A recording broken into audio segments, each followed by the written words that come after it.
Dr. Jaishankar, thank you very much for joining us here at Rising Bharat. So we were having this discussion outside and internally in the run-up to Rising Bharat as well. In an election year, forget about election year, we are a few weeks away from elections. What do we ask the foreign minister? Is foreign policy top of mind of people during elections? You would think that more tangible things like homes and toilets, etc., are the things that people are more concerned about during election time. But funnily enough, Minister, in the News18 opinion poll that we had last week, one of the things that people said, one of the reasons why they will vote for Modi is because Modi ne desh ka naam roshan kiya hai. Modi has elevated the image of India substantially.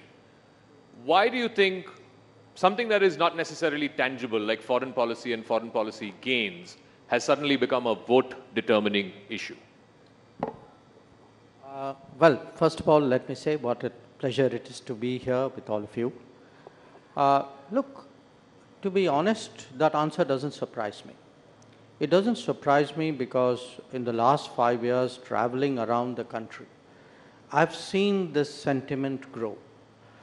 And I attribute it to 2-3 factors. One, that there is a greater sense of pride in the nation about itself, and also as people's basic necessities are being met, they are also looking at many more things, so they know today, for example, that the water connection will come, the electricity will come, the road will come, the health will happen, because they have seen that grow. So they're also, there's a kind of I would say, a neo middle class thinking which is pervading through the society.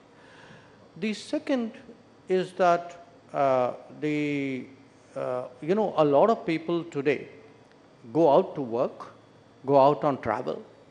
They are tourists of various kinds. Something abroad in some way affects their livelihood. So the connection between being treated well abroad, being looked at well abroad, and their existence is also stronger. I would say the third factor would be, to me, the G20. G20. G20 actually ended up our initial concern, and Amitabh is here. Initial concern was how do we get it out of Delhi? But we actually ended up with the entire country owning the G20. That in very small towns, I mean, people you would not think would have an interest in foreign policy, leave alone something as specific as G20. Actually, people had that sense, it's our G20, it's a time to show our country to the world, people are coming. So I think G20 has had a great sense of connection. And finally, in a very peculiar way, COVID. That what COVID did was, at different times, it's made us aware, after all, the COVID came from outside. We sent vaccines outside. At a critical moment, we got oxygen from outside. So somewhere that connect with the world, it's made people more aware. Then it's technology. You have the world in the palm of your phone.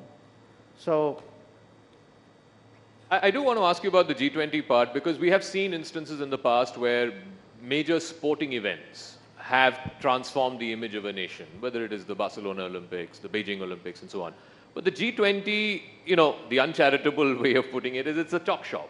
Why would that have permeated to the level of the Aam Aadmi and our Aam Aurat on the street in a way that it's lifted the image of India? Partly, as I said, physically, because it was done in 60 cities and towns. And mind you, other than those 60 places where something happened, people went out maybe to another 60 or 100 places more. So if you actually said in terms of locations, I would say maybe 120 to 150 locations in some way or the other saw G20. We ran G20 actually like an Andolan, like a Jan Bhagidari. So I mean, look, I've been doing G20 for 10 years now. This is the only G20 where you went to a place, you had a meeting, but there's a university running a event on a G20. There were a bunch of NGOs who were doing something on a G20. The population was out there displaying their culture. So it had a a flair and a impact which was very different. So the second is, to be very honest, I don't think people expected us to succeed. Really? Yeah, I mean, look, we went through, saw the Indonesian presidency, the kind of pressures they were in. Every meeting was blocked by a single issue. And then finally, okay, we patched something together at the summit. All of us helped out because that's the way it is. Now, in our case, I think we took, frankly, much less defensive strategy. We said, look, every meeting, if there's a finance meeting, we will get a finance outcome. If you've got other issues, I'll put an asterisk and put it on the side, but you are not going to block that finance outcome. So what we did was, we piled up the stakes, outcome after outcome. So you said it's a talk shop. Yes, you are right, but even talk shops make a difference. So when a talk shop, for example, ends up recommending to the World Bank that you need to change, reform as per a report which is coming out, or a talk shop says that digital public infrastructure is today a kosher concept and the rest of the world must adopt it for propagation. Don't write off the power of ideas and talking. Ultimately they move things. And I would say, if you look at one thing which has gone very badly wrong with the world, which is that COVID, the impact of COVID has really set back development, SDG targets in the world.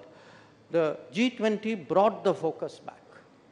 So, and people intuitively understand it, that people, they may not know the nuances, but they knew the pressures were on us, and they knew that we had to, get the outcome done at the summit. And I think they kind of get it. So, because this is election season, as they say, you have